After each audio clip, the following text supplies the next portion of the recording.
Lamar Jackson, better dancer than Jalen Hurts, better quarterback than Jalen Hurts. You can catch that full FNIA interview on the NFL on NBC YouTube channel. I know you haven't watched the full interview. I have.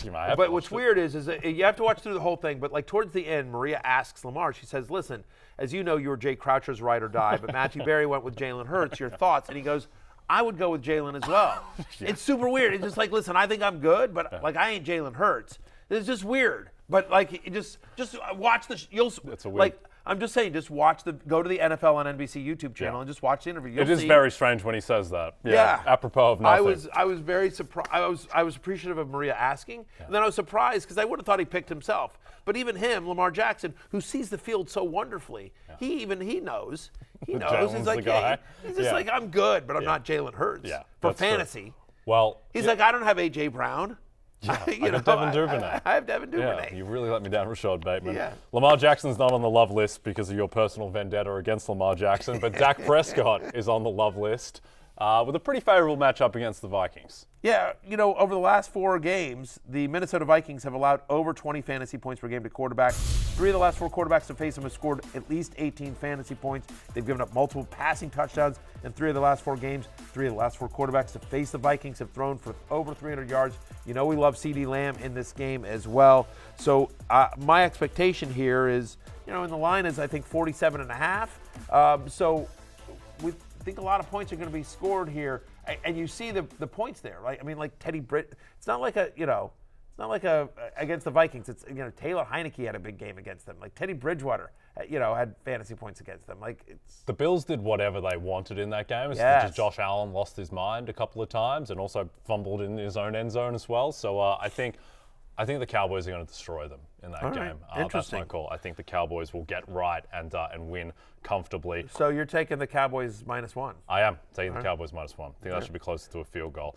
Let's talk about Daniel Jones, the leader of the 7-2 New York Giants. Now, I don't like talking about the Washington Commanders being good and everything, but every person I talk to who's like a professional bettor, they all tell me the Commanders are better than the Giants. The Giants are the worst team in the NFC East, but they are 7-2, and that's largely because of Daniel Jones, who's on the love list. And they got a good chance to go to 8-2 because it's unbelievable. It's unbelievable, but they play the Detroit Lions.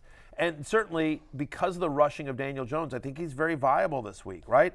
No team in the NFL allows more rushing yards per game to opposing quarterbacks than the Detroit Lions. They're giving up 41.3 fantasy points per game. 4 different quarterbacks have run for over 40 yards against the Lions. And so it's okay, fine. Justin Fields, you expect that. Jalen Hurts, okay, fair enough. Geno Smith, Aaron Rodgers.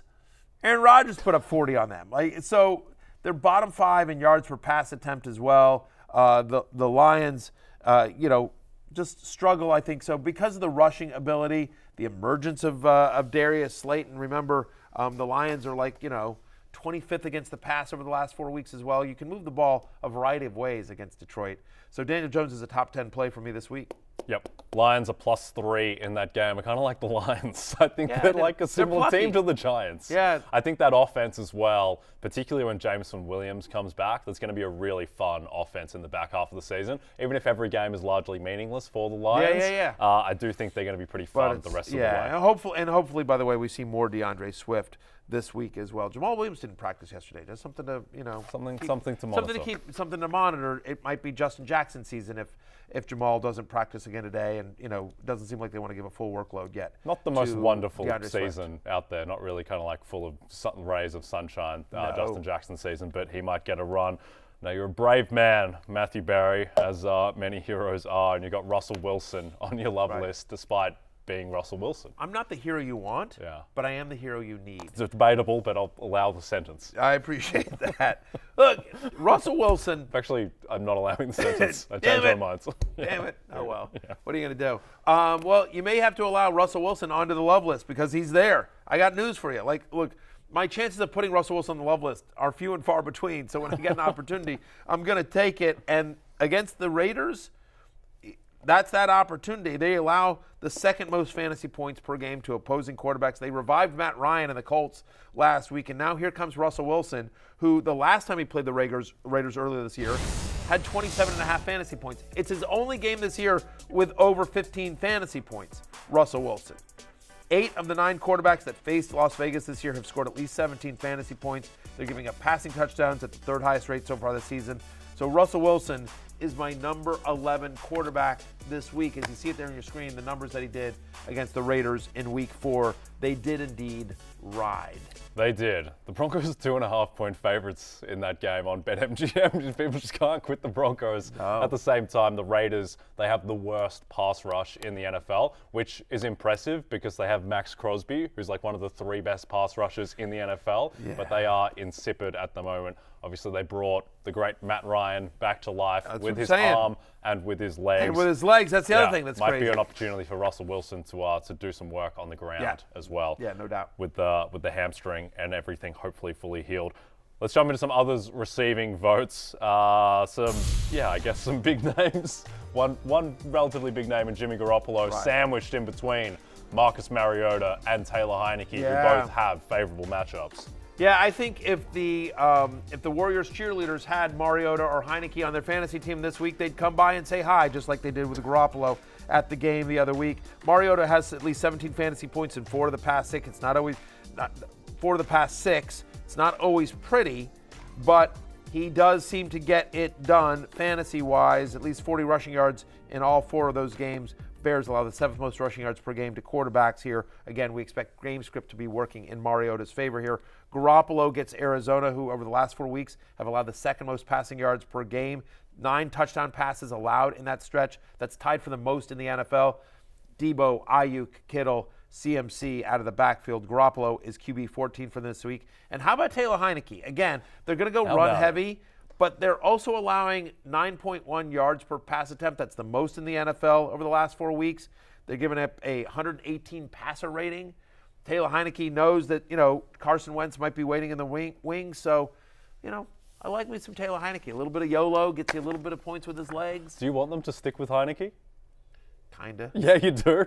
Even though Wentz is better. You just want the chains. You want the chains, the swag. They play better for Heineke. And I think it's football is in many ways an intangible sport. It deals in intangibles, right? Like, again, from a physical standpoint, Tom Brady is not the most gifted quarterback to play in the NFL. He's not even close in terms of just physical gifts, right? Like, he doesn't have a Josh Allen, Patrick Mahomes-like arm. No. He doesn't have a Aaron Rodgers, I can throw it into a bucket this big from 80 yards out accuracy of Aaron Rodgers. But what Tom Brady has is like these unbelievable intangible, you know what I mean? Like just ice in his veins and the ability to read defenses and to put the ball where he needs to, like, you know what I mean? And he's the greatest of all time for a reason. He is a GOAT for a reason. So, yes, from a physical standpoint, Heineke cannot match Carson Wentz. Carson Wentz is a better physical quarterback. But I don't know that he's the better player or the better person for the Commanders right now. You know what I loved? The celebration from Heineke after the personal foul to effectively seal the game. Yeah. Carson Wentz would never have done that. He would never have sniffed that. He would have walked silently back and he won the game. Heineke was a backup in the XFL. Yeah. He was a backup in the XFL. Like, he knows, like, he's playing with house money right now. He's excited, and he knows, like, there's a quarterback on the team that's making $28 million this year, and it ain't him. Yep. So Heineke's going for it. He's YOLO. All he does is win. Another guy he's like a young Matthew Berry out there. Okay, all right. He's just like, whatever, I'm just going for it. What do I care? Absolutely must transition to the hate list. I'm the same way. That comment. I'm on borrowed time. Yep. At some point the NBC executives are like, wait, how many Zach Wilson? Hey, it's Matthew Berry from NBC Sports and RotoWorld.com. Just want to thank you so much for watching what you just watched, or at least being too lazy to click out of it after the autoplay just kept it going. So either way, thank you so much for just letting it scroll by your screen. And now I'd like to ask you respectfully, please subscribe to the NFL on NBC YouTube channel for the latest NFL news, fantasy headlines from RotoWorld, and betting analysis from NBC Sports Edge.